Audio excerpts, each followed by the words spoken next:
జరిగింది, అది super success అయింది.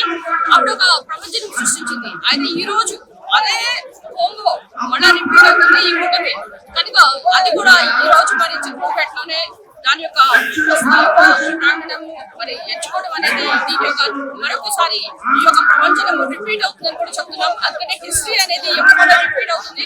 మరి ఈ రోజు 2024లో ఈ కూటమి ఎవరైతే visionary Chandrababu Naidu garu, Modi garu and powerful power star Pawan Kalyan garu కలయికగా ఈ రోజు మరి ప్రజలందరూ కూడా ఏం చెప్తున్నారు, అసలు ఏ ఉద్దేశంతో మరి కూటమితో ముందుకు వచ్చారు. ఎందుకంటే ఎప్పుడైనా కానీ మన కూటమిగా పాపాలు కానీ లేకపోతే ఎవరైనా అక్రమాలు జరుగుతున్నప్పుడు మనకి దేవతలు దేవుళ్ళు పైనుంచి వచ్చి ఏ విధంగా మరి మానవులు రక్షిస్తారో ఆ విధంగా బ్రహ్మ విష్ణు మహేశ్వర రూపంలో ఈ రోజు మరి ఈ ముగ్గురు కలయిక అనేది మనకి ఎంతో గొప్పగా మరి రేపు రానున్న ఈ యొక్క రాక్షస పాలన ఎక్కడైతే ఉందో ఆంధ్రప్రదేశ్ లో చలపగీతం పాడడానికి ఇప్పుడు ముగ్గురు కూడా కూటమి రూపంలో రాబోతున్నారు.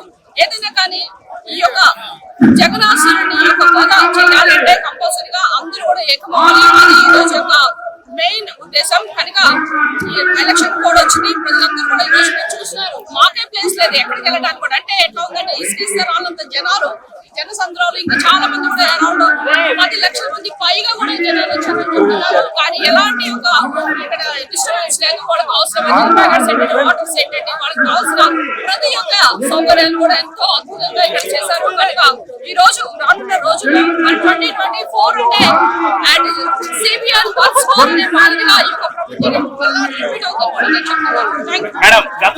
గతంలో జగన్ గారి ప్రభుత్వం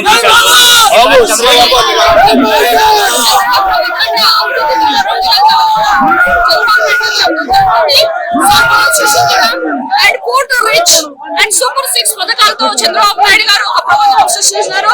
కనుక చంద్రబాబు నాయుడు గారు will be back in 2024.